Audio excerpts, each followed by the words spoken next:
Hi there, I'm Brennyn Molloy, and I'm the co-owner of the House of Compassionate Gratitude. And I'm here tonight to discuss with you some of the things that came up this morning in our Living Well, Planning for Your Future Decisions discussion. So that's a discussion group that we're hosting at this point once a week on Zoom meeting. And you can find information about that in on our website, on our Facebook page, on Eventbrite. You can email me and I can get the information to you. But essentially what we talk about typically in that is completing the living will, the medical power of attorney, your medical proxy, what it means to be an agent. Those are the conversations that we're typically having in that. So again, we're talking about your health care, your living well, what it means to you, should you not be able to speak for yourself. So it includes conversations about assisted breathing, so ventilators, nutrition, so things like IVs, a DNR if you have one or not, what kind of treatments or medications you might be open to having at that stage, and who can make those decisions for you. So these conversations often come up in families when there's been an illness and somebody's in an advanced state towards their end of life.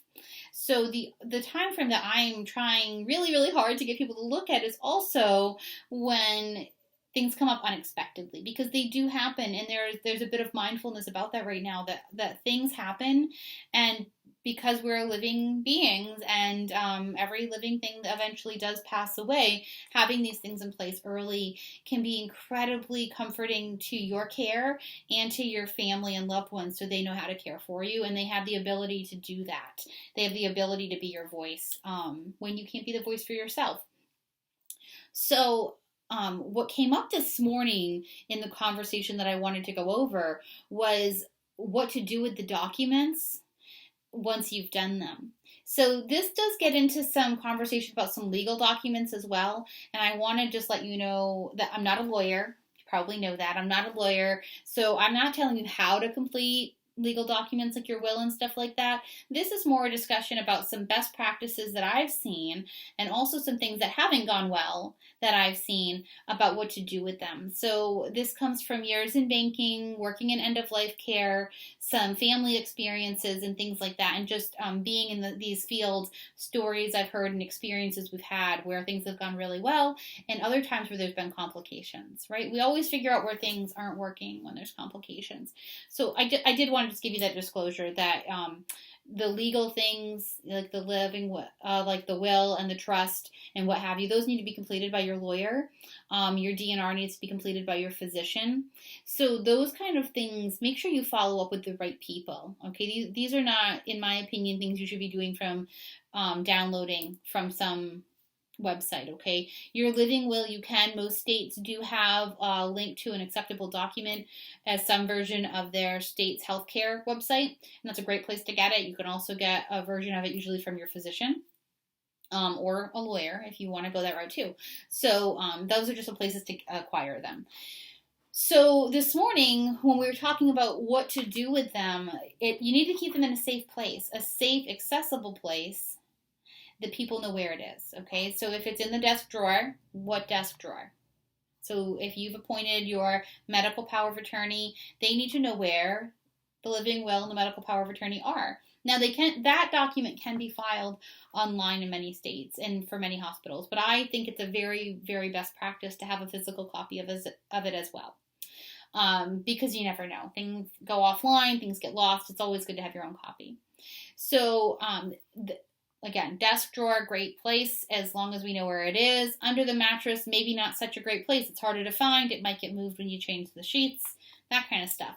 If you've done it with a lawyer, they'll usually have a copy, but your loved ones are going to need to know what attorney you use. So if they need to get a copy, they can from there. The other part that comes up is the idea of putting it like in a safe deposit box. Now, I love safe deposit boxes, okay? I was in banking for 12 years. They're a great resource. The trick with a safe deposit box is that somebody else is going to need to be able to get into it if you can, right? If your medical power of attorney is in your safe deposit box and you can't speak for yourself, that is under the assumption that you also can't go to the bank for yourself. So if somebody goes into the bank to get a copy of that to speak for you medically, and they don't have legal access to that box, they're not going to be able to get to it. Okay, so a safe deposit box has a signature card, just like your bank account would or does, and just like credit cards do, right? We have legally appointed signers for these things, and with a safe deposit box, it also has a key. The bank does not have a copy of your key. That is a very, very common misconception. If you lose your key, your bank is not legally allowed to have a copy of your key. So they're going to have to drill it. And there's an expense and a wait time attached to that. So we need to know where the documents are. We need to know who has access to them where they are. And we need to be able to make that happen. So if we have a safe deposit box and we've appointed a friend or loved one to be a signer on the safe deposit box with you, or maybe they are your legal power of attorney, for financial things, so they can use that document to then gain access to the safe deposit box. That's great, but they need to know where the key is. Is it in your wallet? Is it in your desk? Is it in a shoebox? Is it in the messy kitchen drawer with spoons? They need to know where the key is, because without the key, they can't get in it. They have to get the bank to call their designated locksmith to come drill that thing, and there's a cost associated with it. So you have a wait time and a cost with doing that. And not to mention, it's frustrating. If you're laying in a hospital bed, contemplating whether or not to do certain kinds of treatment, it's better to do it sooner, to know how this is happening as soon as possible. Because if your medical power of attorney can't speak for you, doctors are going to have to make the decisions as best they can, or they could turn to next of kin. Now that could be good because it could be the same person, but if you've appointed a medical power of attorney who's not your next of kin, and maybe you had really good reasons for doing that, they'll go out the window if we can't verify it with this document.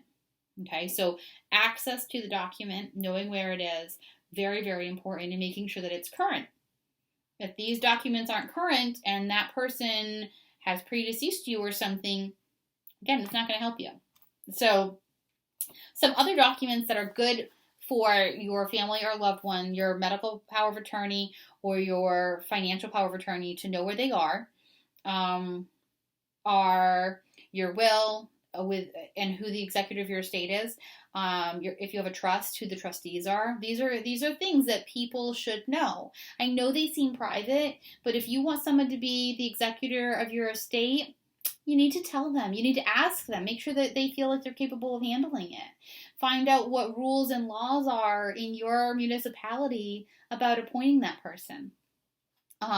So in our book, The Process of Passing, we have page 20 and 21 dedicated to this with some space to take some notes and write down where things are, medical proxy in the safe deposit box, the keys under the couch, that kind of thing. So we can help really line it up. There's other good workbooks and worksheets out there that help you do this. You can even use a notebook. But it's very important that you have the right information here, that it's current, and that somebody knows where it is. The other thing is if you're going to put in here, say where you bank. I bank at the blah, blah, blah down the street. That's great, but it's very helpful to have a way to identify which accounts we're talking about. So we're going to say what bank, who else is on it with me, who are additional signers, is it a payable on death, do I have beneficiaries, is it part of my trust, maybe it's not part of my trust. We can write all that down. But when it comes to account numbers, please don't put the whole account number there, okay? Don't put your social security number on any of this stuff. If you're going to keep a list of all these documents, you want to be thorough, but not irresponsible, okay? You don't want to open yourself up to fraud. So put the last 4 digits of the account number if you're going to notate that. And again, it's going to be helpful because if I have 4 account numbers here and I only have 3 on my bank account screen when I'm at the bank, then we know one was closed, maybe it moved, maybe we didn't type it in right, what have you. So that's very helpful for the people managing your estate and stuff. And not just for managing your estate. If you're in a long-term care facility, say you've had a brain injury or you ended up with dementia or Alzheimer's or something like that where you're losing some of that cognitive ability to manage these things for yourself. Somebody still has to pay the bills. Somebody still has to manage your finances, so they need to know where they are and who can get to those funds for you. Now, dementia and Alzheimer's, we usually have situations that lead up to it, so there can be a little time sometimes to get that stuff taken care of. But again, we're hosting this group, Living Well Planning for Your Future Decisions, to talk mostly about those situations that are unplanned for, those emergency situations. So if something surprising and upsetting and traumatic happens where you now can't speak for yourself, somebody's thrown into the role of helping care for you financially, legally, medically. Knowing where these documents are is going to really help them do it well. It's going to ease their hearts and their minds, and knowing that they're doing it well and right. And it's going to speed up the process also. So some other documents that you should consider making sure people know where they are your life insurance policy with their beneficiaries, and if you have living benefits or long-term care insurance, that also notating where that is. We also have listed here things like your pension, other kinds of income. Good to know where they are. There's a special space for safe deposit box and post office box. And also knowing, it says here, who has access and keys. Okay, so again, safe deposit box, post office box is the same idea. Who's the signer? Who can legally get into this thing? Post office isn't just going to let your sister come in and get into your safe deposit box, or they shouldn't be. Right? They should have to prove that you have access to this. You're a joint owner, you're a power of attorney, you were appointed by a court. That's why they have these rules, is to keep your finances and your privacy private and safe. But in these situations, when we want somebody else to be able to help us to manage these things for us, we need to give them the ability to do so. Okay, we need to give them access, and we need to make it easy for them to get access to that. In our book, The Process of Passing, we also have a place where you can list other important documents like your deed or your other debts like your car insurance or your mortgage or what have you, so people can make sure your bills still get paid, things like that.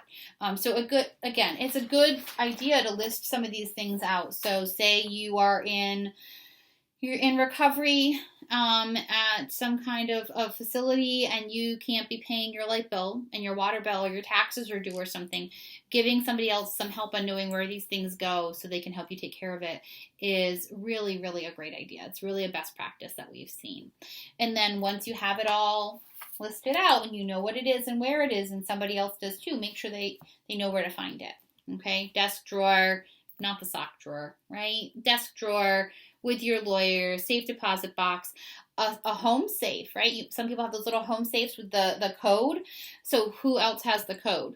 Because if you can't speak for yourself to tell somebody if you want IV antibiotics, you probably can't speak to tell them the code to your safe in your closet either. So find some good ways to keep these things safe for sure, but also give access to the people that you want to help you. And if you can't trust them with these things, then I think you should really reconsider if they should be the person managing them at all anyway. So those are some pointers that I have. Those are some of the topics that came up this morning in our Living Well Planning for Your Future Decisions. I hope this has been helpful for you. And if you have more questions or other topics that you'd like us to go over, please give me a call or an email. You can comment here wherever you find us on social media or YouTube, okay? Thanks so much, and you have a great night.